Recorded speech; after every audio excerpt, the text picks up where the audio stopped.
Thanks for joining us today in this interview that we are doing here at IESE as part of our IESE Expert Series, in which we interview people from around the world that have been changing the way we think about education and implement education and learning.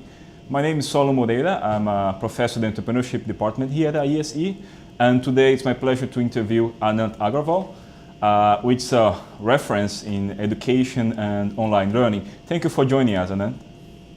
My pleasure to join you, Solon. Anant, well, first let me say we will have the chance to ask questions from the audience by the end of the interview. So in case you have questions, you can keep that at the end, and you can write down in the screen. Then we will ask them later to Anant if we have time. Anant, we have been talking a lot about online education and how this will change the way that business schools, especially business schools around the world, are going to function. But what actually has changed in these previous 5 years? Have you seen lots of change or not that much? I think we are seeing signs of remarkable change. We have not seen a wholesale change in how education systems do business or how students learn. But we are seeing signs that, to me, foretells what the future is going to look like. So, for example, before 5 years ago, students would come to university and all your education would be at the university. Today, three things have changed. One, universities are offering top quality programs completely online to students all over the world. And with important new credentials, like on edX, we have a new credential called the MicroMasters. The MicroMasters is about 1/4 of an MBA or 1/4 of a master's degree. And top universities like MIT, Harvard, Oxford, and others are now offering courses and MOOCs on edX and many new credentials completely online. So that is one thing. The second is that these universities are also using online education for their campus students. So, for example, Georgia Tech, one of our partners, is using one course completely online, 100% online for its students. And this is their CS1 course. Same things are happening at MIT and many other universities. The third thing that is happening is in the corporate world. Corporates previously used to have their own internal training and so on, where people would come to a room and learn. More and more corporates are now enrolling their students online to take programs. And in fact, many students from corporations, employees at corporations, are already coming to edX and taking our courses. Just as one example, we had more than 6,000 employees at Microsoft taking our courses completely online. Similarly, many corporations, such as Boeing and others, are signing up thousands of their employees to take these programs offered by some of the top universities completely online. So again, we see signs of three major changes. One, universities offering very important credentials, new credentials like MicroMasters online, also more traditional credentials like master's degrees online. Second, we are seeing adoption of fully online teaching and learning on campus students. And third, we are seeing corporates increasingly adopt online for their learning as well. And in the case of corporations, because when we talk about online education, we mention business schools and the university perspective. But when you think specifically about corporations, how do you think that online education is going to change, for example, not only the way they train, but the way they recruit, for example? Do you see that online education and the way we have been changing this direction is going to have a huge or not much impact on corporations? I think this kind of learning is going to have a sea change for corporations in the future as well. And I see some major sources of impact. For example, the International Education Commission has predicted that by 2030, half of today's jobs will be gone because of artificial intelligence and automation, which means that we have a planet-scale reskilling and upskilling challenge ahead of us. And all of these people have jobs, they have families, they are not going to come to campus and learn. And so we need massive online learning and training to be adopted by corporations, and universities and business schools need to be offering this training in order for people to undertake this. So the most important areas in business would be entrepreneurship, business analytics, because many of these people will want to start their own businesses.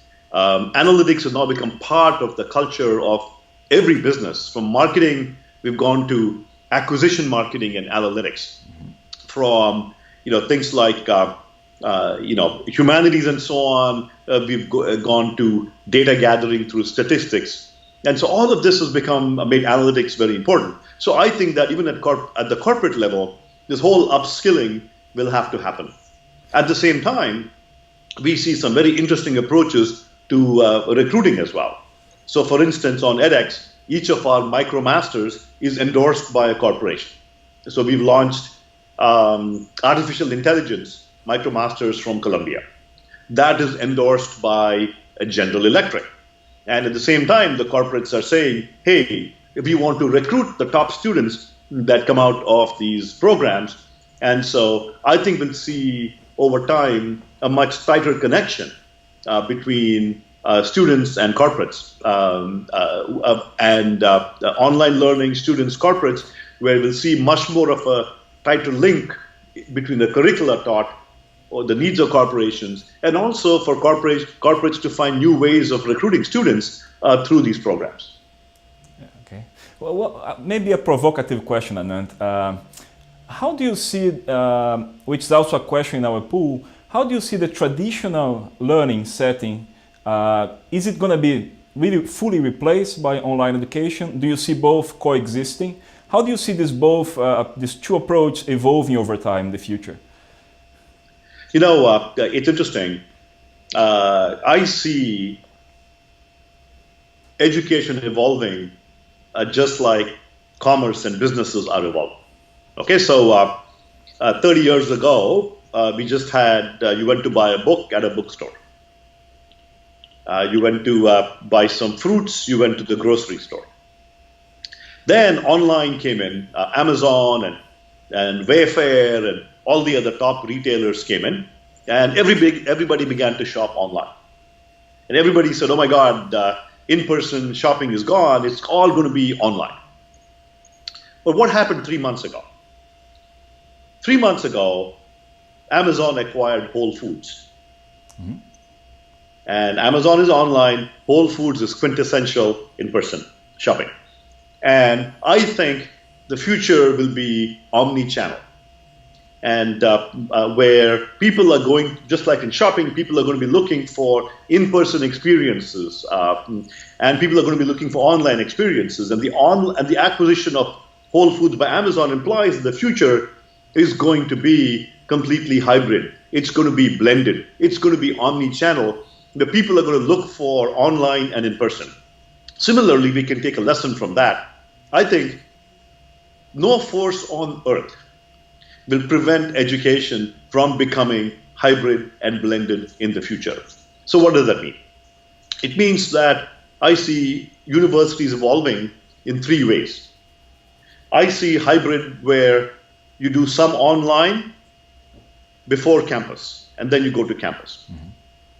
We've launched Global Freshman Academy with Arizona State University, where people can do 1 year of undergraduate education on edX through ASU online, and then they can transfer that credit to a university and complete the education. So that's online before going to campus. The second approach is online while on campus. So the example I gave you with Georgia Tech, where their on-campus students are taking an online course fully online on edX while they're on campus. Mm-hmm. And students are reporting in Georgia Tech, 85% of the students gave a better, higher rating to the online course than the traditional campus course. So that's the second one.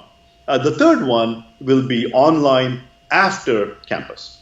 So let's say I graduate with a bachelor's degree in some field, and I don't have a job, or I've been laid off, and maybe I do an online program in some critical skills area and get a job. So that is online after being on campus. And so we have any number of learner stories of students on edX.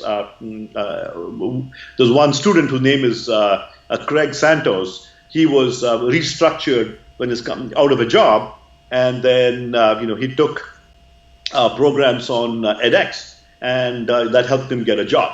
And so we have any number of stories of people finding jobs through online. So I think universities will become omni-channel, where the education system will embrace three ways of blending: online before campus, online while on campus, online after campus. So you see this hybrid model, let's call it hybrid model, as you said, as a way to combine the strengths of the two approaches, right? Here at IESE, we primarily teach use case method. So case method is one of the pillars of our methodological approach for teaching.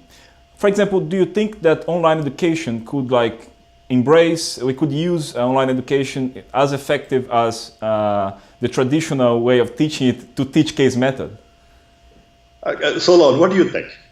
But technology, as it advances, can do all kinds of things. I'm a big fan of the case method.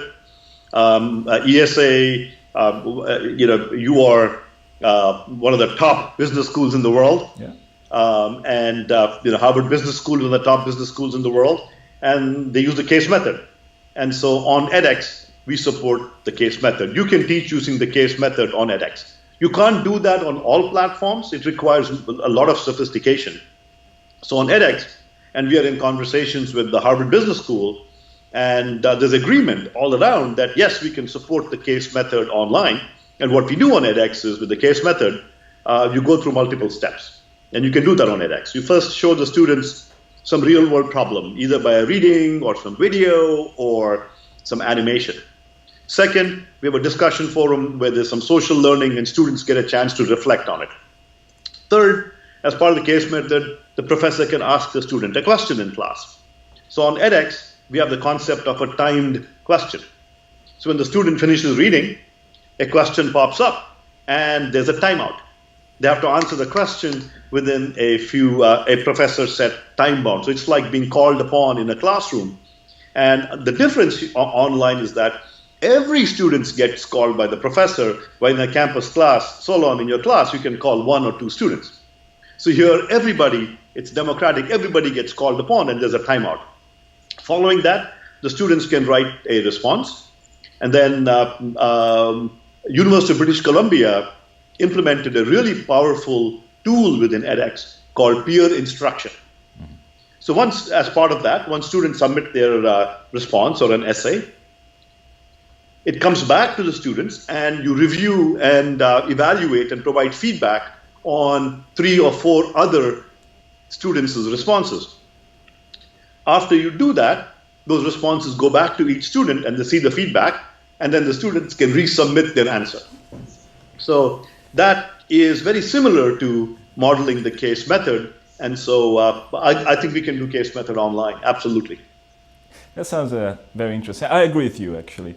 But talking about students, when we talk about students, in the classroom, from the student point of view, they can interact a lot with each other, right? So the learning experience is not only professor-student, but a large part of it is actually student to student. How do you see this happening in the online setting? In the same way, what are the tools that actually we have nowadays to allow students to learn from each other and interact? Because that's a big part of the learning as well. You know, Solon, I have been a professor at MIT for 30 years. And a lot longer than I think you've been there. And as professors, we often think, students learn from us, and everybody listening to my lecture. But really, if you ask students, they view interaction among each other much more important, with the learning from each other. And online, the way we capture that is by discussion forums, where students are learning from each other. And I'll tell you a story. The first course on edX was taught by my colleagues and I from MIT on circuits. And we had 155,000 students taking that course. And my head was hurting. I told my colleagues and my teaching assistants, we have to be at the computer 7 by 24 every day answering questions. And so one night at 2 o'clock, I was sitting there answering questions on the discussion forum when a student from somewhere, I think India, asked a question. And I don't type very fast. I began typing the answer. But before I could finish typing the answer, some other student, I forget where it was, America, Pakistan, or New Zealand, answered that other student's question before I could finish typing. It was not quite the right answer. And so I said, it's not quite the right answer. So I began retyping, changing that answer and retyping it. But before I could finish, somebody else had answered the question. And I sat back at 2 a.m. in the morning, completely fascinated. And I saw students, discussing and discussing. And by 4 o'clock, the students had figured out the right answer. And all I had to do was type good answer.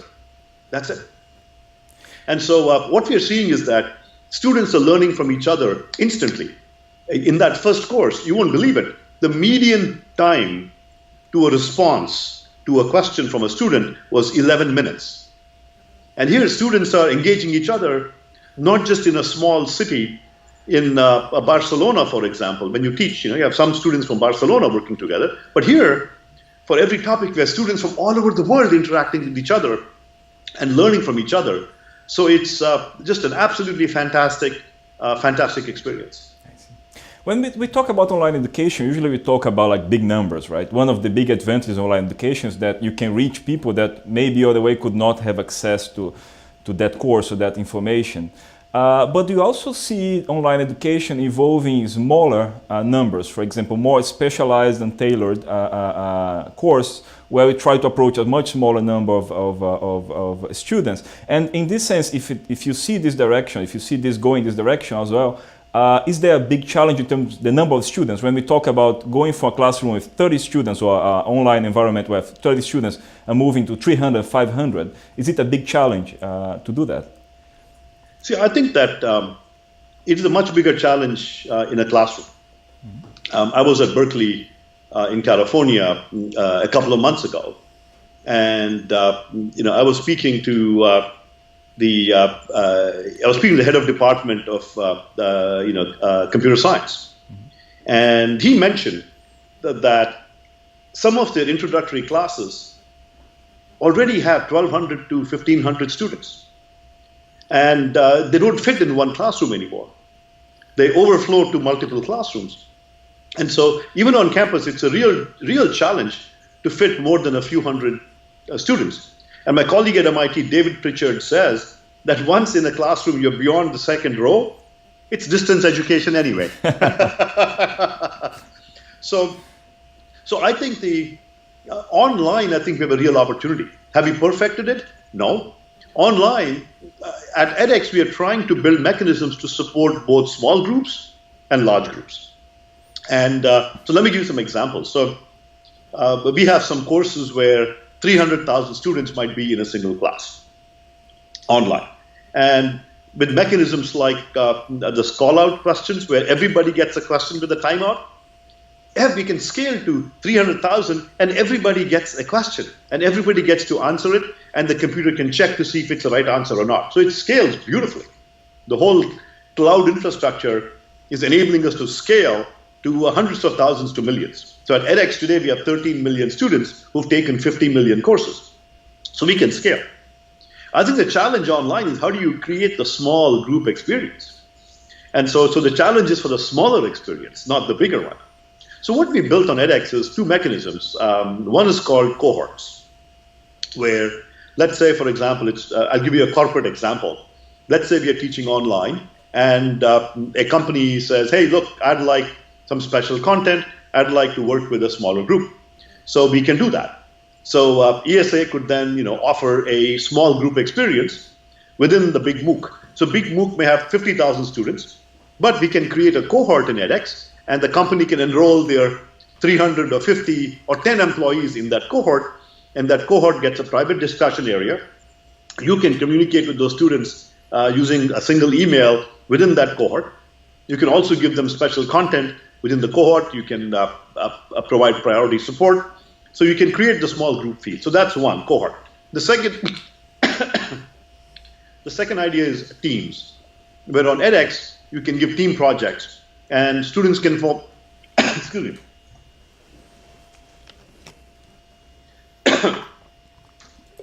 students can form groups of 2 through 10 and do team projects together. So I think as we build newer mechanisms online, we are trying to support small group interaction as well as the large scale interaction. And I think on campus, it's easy to do the small group, but it's very hard to scale beyond 100 or 200. But online, we're trying to find a way to accomplish both the ends. That's a very interesting way to approach it.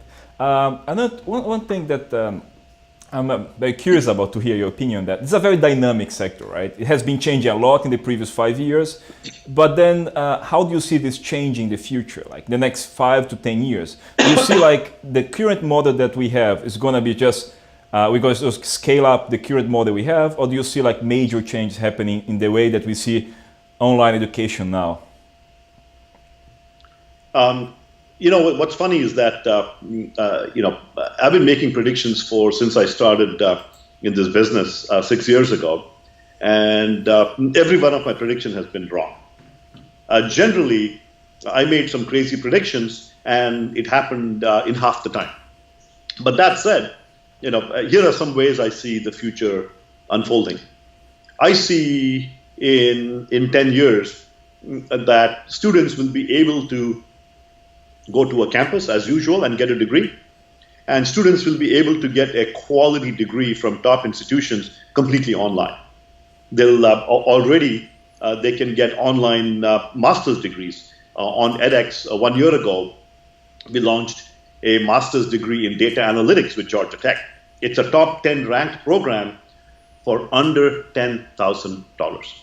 The campus program costs $40,000, but online, on edX, you can get it for under $10,000. And so at the master's level, we're already seeing top institutions offering programs to anybody in the world. I think the same thing will happen at the undergraduate level as well. We will see top institutions begin to offer complete degrees online at lower costs. Will it happen in 10 years? Will it happen in 20 years? Will it happen in 5 years? I cannot say. But you will see top institutions offering top quality programs in computer science, data science, communications, in all the fields online. So students will be able to make a choice. The second thing I predict will happen is that the blended model will happen, where people will be able to complete maybe half the degree online and then complete the rest of the degree on campus. And we're seeing examples of that. A Global Freshman Academy, which was a collaboration between Arizona State and edX, was doing that for the first year of college. So I think that blended model will happen. The third thing that will happen, and that's the most radical, is you know, 10, 20, 30 years from now, I don't know about the degree. Is the degree going to be still the key credential that people seek? Will people want the MBA? Will people want the master's degree? Will people want the bachelor's degree? Will corporations be hiring students only with bachelor's degrees? Or will they be comfortable looking for students who have the right experience, who come in with more newer modular credentials like a MicroMasters? Already on edX, we see that 8 out of 10 learners are only looking for the micro credential, the MicroMasters. They're not looking to go for the full master's degree. But what about corporations? Will they be willing to accept learners with just a micro credential? So I think that is TBD, but I'll go out on a limb and predict that sometime in the next few decades, I think the degree will become very challenged, and I think there will be alternative credentials in addition to the degree. Is the degree suitable for all students? I don't think so. For a lot of students, if I want to get a job after 1 year of college, why should you force me to do 4 years of college? Maybe I can learn some general education, some math, and maybe a little bit of computer science, and I can go and do some front-end web development.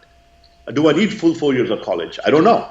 And so I think we will be creating a world where students will have more options available to them. Those who want to go to campus will be able to go to campus. Those who want to do completely online degrees will be able to do that.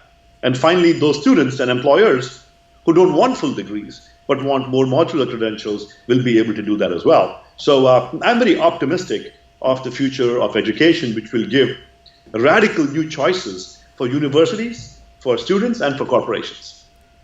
Thank you, Anant. Just a quick question asking our participants, could you fill our pool? We have a pool now, and we'd like to hear your opinion about the future of online education. So it's, yeah, we have a few votes, but if you could vote more, that would be interesting. Another one question that's related now, we have been talking about the student perspective, but that goes beyond business schools in general. How do you see that the next generation of professors and instructors in online education? I mean, if you would be like to decide to become a professor today, if you start your career as a professor today, would you have done something different to be better prepared for this change that's happening now in terms of online education? Do you think the way we are preparing professors now could be changed a bit in this direction? You asked me a tough question, Solon, because the challenge that I see is that we've actually never trained professors to teach. Mm-hmm. When universities hire professors, by and large, they hire them based on research. And I remember when I walked into my first class at MIT 30 years ago, I had never taught a class in my life before. I had no training, I'd never taught, and I stood in front of a class with, I forget, maybe 100 students, and I was like a deer in front of headlights. And I'd never taught before. And so we've never trained, we've never, treated education like a first-class citizen in that sense in many universities. But I think we can do a lot better. I think that going ahead, even our students are changing, so professors must also change how we think. Take students. So my daughter just started college this year, 2 months ago. And the new generation of kids are learning online. They're spending all of their time online. When they come to college, they spend their time sitting in the classroom. So I think the experience for students needs to change. I think we need to blend online for students much more than we are doing today. Mm-hmm. Similarly, when the same students become professors, they cannot be teaching the same way that we've taught before. And I think we need to train them to teach online. So for me, I remember when I did my first online course, I was used to giving 1 hour lectures. Long sentences, I knew I had 1 hour. But my colleagues convinced me that I need to teach in smaller chunks with active learning, teach a small amount, ask a question, start to rethink how I taught. It was not hard, but it was a new mindset. And so we need to train instructors to teach in this new way. And what we've done on edX, by the way, is to do that. We have created some new courses. We have created some online courses to help people learn how to teach online. Okay, we have. Let's look at a couple. We have a couple of questions from our audience. One of them is a very provocative question, and do you think we even need faculty in the future for online education? What do you think, Anant? Do we even need faculty for online education? Solon, I'm a faculty member, so this strikes to the heart. Sure. Yes. I think that we will need faculty to teach. I think all of us fondly remember a mentor who changed our lives. I remember my own mathematics professor, Professor J.L. Saldana, in Mangalore in India, who really got me excited about mathematics. And so I think we need that connection where professors can inspire the students. Now, I think it can be done online. I think it can be done in person. I'm having a really engaged conversation with you, Solon, and it doesn't feel to me that you're across the Atlantic. I can see you, you're smiling. I have a connection with you, I hope. And so I think we can teach online as well and in person as well. But I think having professors to create that connection with students, the inspiration for students, I think will always be very important. But everything doesn't have to be done with the professor. A lot of the grading work can be done online, can be done by computer. A lot of the discussion forums can happen where students are helping each other. And so I think the way professors teach will be different. But I think that for each of us that can recall that life-changing moment with a professor or a teacher, I think the teachers will always be extremely important. Let's get one more question here from our pool. So there is Vincent is saying that the percentage of students that complete online degrees is still very low. How do you see that? This is a big challenge for the future of online learning and education? I think we need to be very careful to get our data, to get the right data. And on edX, for people who have signed up for a MicroMaster certificate, the pass rate is 60%. So 6 out of 10 people are passing the courses for those who are on the certificate track of a MicroMasters. That is a good number. Many universities, on average, have a 60% pass rate for the students. So that is a good number. So I don't think we should look at the number of students who are auditing a course as, I don't think we should be looking at the completion rate for students auditing a course. Even in my campus class, in the first day, 100 people might show up to my campus class, but only about half that number might register for the class. So on campus, when we report pass rates, we report the pass rates for students who are registered for the course and paying for the course. We don't report pass rates based on how many people happen to shop around for the class. So the pass rates are 60% or better. So I think we just need to be very careful with our numbers. Okay. And we are going slightly over time, so just like to have a look at our pool now, we asked if you think that online education will fully replace traditional learning, and the vast majority, 86%, agree with you by saying that no, they will be complementary. Actually, they both are going to be blended in a new model. So that's the perception of the people in the audience. Anant, is there any final remarks or message you'd like to tell us? Well, I think the future of education looks very bright. I think there'll be a lot more opportunity for people all over the world. As at edX, we are a nonprofit. Our mission is to create a world where everybody, anywhere in the world, has access to a quality education like the air we breathe. Education is a human right, and we want to create that world as a nonprofit. And so I'm very excited about the future, and I hope that all your audience will come and join us at edX.org and check out our courses and give us feedback. Thank you. Well, thank you very much, Anant, for this very engaged and nice interview and sharing knowledge and experience with us about online learning and education. Thank you. And thank you very much for discussing with me completely online. Thank you.